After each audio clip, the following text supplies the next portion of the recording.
Today we've got this 1985 C10 project truck in the shop, and he's already done a lot of work to it. I mean, this is a great looking truck. I love that shaved look down the side, right? The black looks great, got a nice stance, wheels, tires, the whole bit. This is good. Yeah, most people look at this truck and say, I am done, padow. Right. But not our buddy. You know, he wants to take this thing to the next level. He's always working on it. It's a project that's always evolving. So what he's done is he's went on Brothers Truck Parts website. Now, you can get stuff from 1947 up to 1987. You can find pretty much anything you need, and he put together a wish list. So if you scroll down through here, you can see you've got everything broken down by category, from drivetrain to electrical, chassis stuff. So he's made his little wish list of all the stuff he wants to do and add on to this truck. And the great thing about it is, let's say he doesn't have the time or money to do it all right now, he can buy what he wants, the rest will stay in this wish list, and he can get to what he wants. The good thing about this too is, you know, it's kind of cool because let's say the holidays are running around and someone's looking for something to buy you for Christmas. You forward him this list, and you know, Uncle Steele over here can leave the necktie at home, keep it for himself, and buy me a brake pedal kit. That's pretty cool. What this is, and what Brothers Truck Parts has done, is basically created a gift registry for guys. You know how the wives do that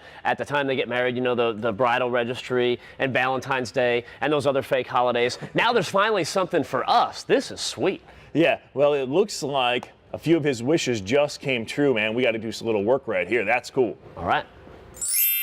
Wow, that got here quick. How? Yeah.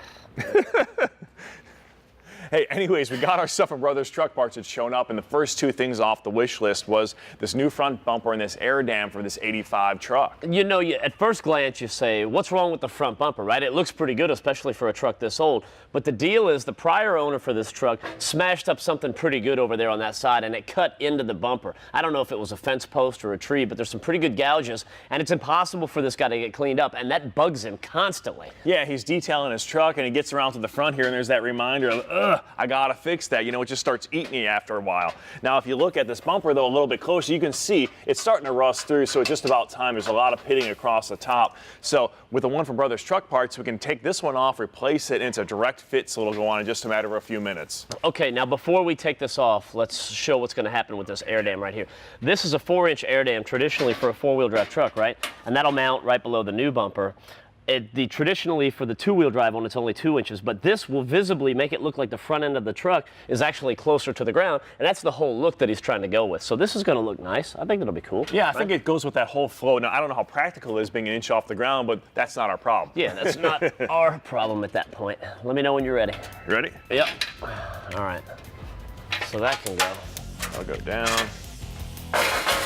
This one will go in place, and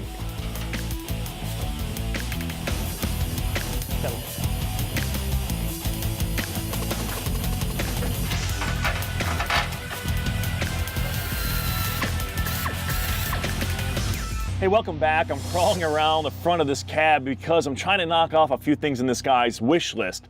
He was very adamant that we change out the factory pedals with some new street rod, hot rod looking stuff, and that's what we got here with these billet throttle pedal assemblies. So this is going to go away, and this is going to come into play. It was actually pretty easy coming out. The only tricky thing was you had to go blindly up underneath to unhook the throttle cable. That was a little tricky. Once we got that done, it's simply 3 bolts. The old one comes out.